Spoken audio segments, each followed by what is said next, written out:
However, I did decide to go back to basics, though, in terms of performance and talk about the cornerstone of performance nutrition, which is protein.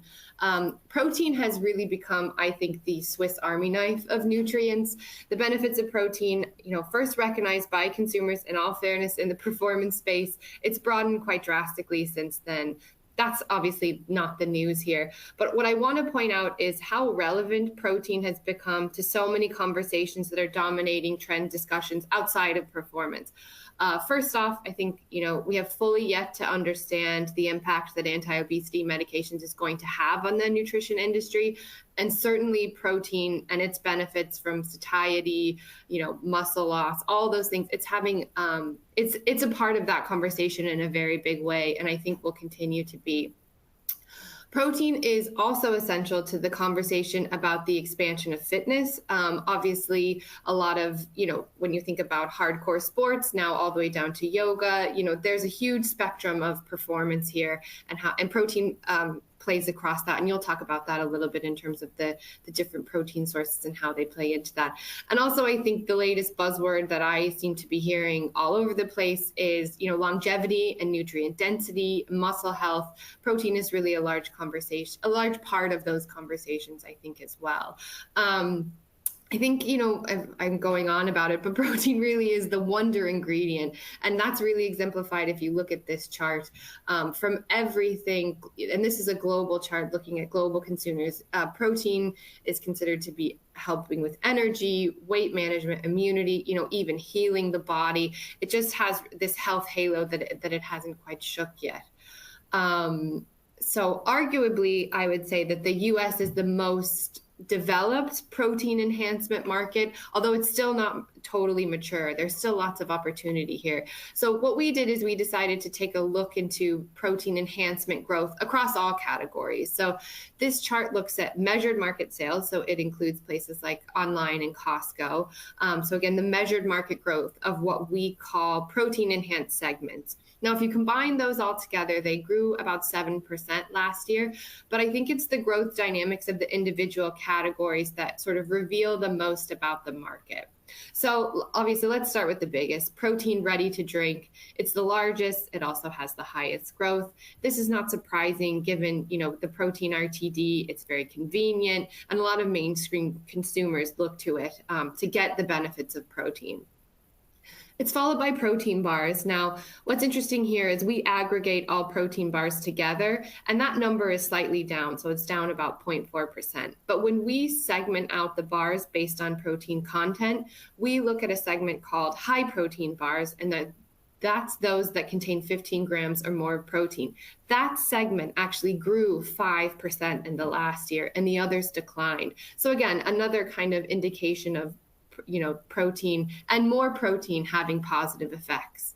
We're not done with bars. We're going to come back to that. Hold that thought. I'm going to tell you not to focus too much on the protein powder here, because the measured market in the US is not an accurate representation. The vast majority of protein powder is actually sold in non-measured markets. So don't rule that out as an attractive category.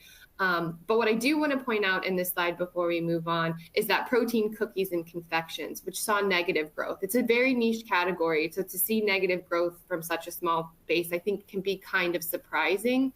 But it's not for lack of need. We know that consumers are looking for guilt-free treats that are filled with protein. We have lots of research to suggest that.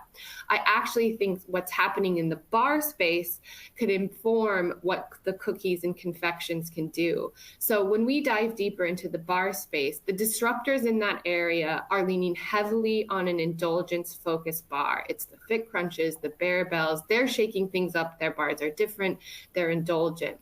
They're really reframing the rules of engagement in this space, and that really heavy lean, we've said it a few times now, and we'll say it a few times more, of taste. It has to taste excellent.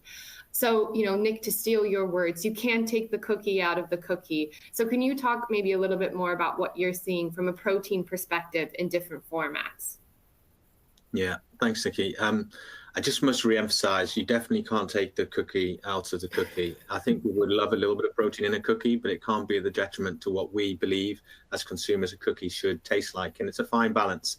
I think there's possibly a few people doing it well, but definitely a few that I think have fallen short of those cookies being quite good enough. Now, there's a couple of things that I just want to share on protein in general.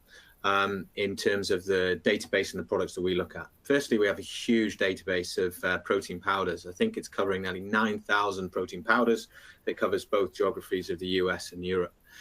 We get asked a lot when thinking about protein powders as an opportunity, how does whey compare to plant, and also how does it compare to collagen in terms of are they impacting each other commercially, and what type of propositions now are moving around. And I think it's really important that, Nikki says, it's a huge market, particularly online and non-measured channels. What's really fascinating to us is when you take all of these protein powders, they pretty much stay in their lane. Whey does muscle, plant typically does holistic health, tends to be just good for you as a protein source. And collagen, if anyone's heard me speak before, effectively makes you pretty. So it does three various things. Whey does muscle, plant is for holistic health, and collagen makes you pretty. We know that they've got all other benefits. Now, we've looked at and have been asked on numerous occasions, how often do you see those protein sources combining with each other to create a proposition that might be tangible? Can collagen combine with whey? Absolutely. Love the potential synergies there. Actually, there's only probably about 60 to 70 products that exist, would you believe, across the geographies that do that for the purposes of saying it's whey plus collagen. After that, they don't really combine protein sources. You very rarely see whey plus plant unless it's hidden in something like a gainer. They don't really combine. So what you're seeing is that protein sources very much stay in their own lane, and you will always see whey spoken as whey, plant as plant, and collagen as collagen, as it stands in 2024.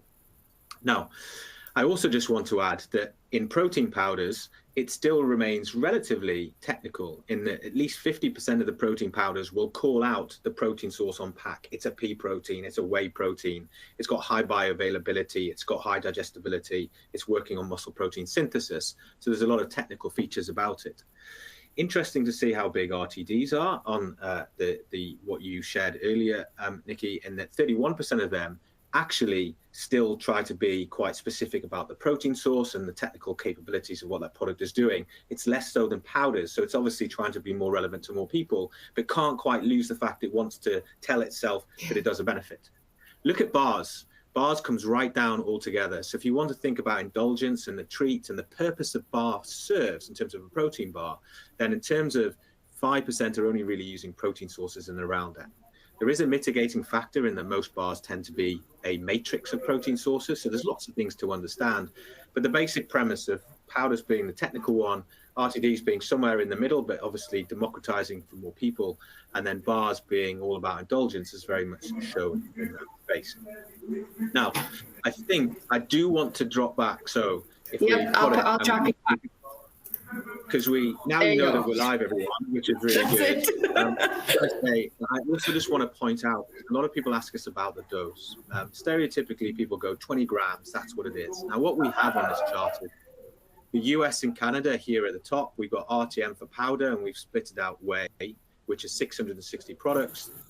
The multi-source plant protein, 350. You've got the RTDs and the bars. Underneath is the same for Europe. And what we've got is a heat map of the dose. The line represents the median.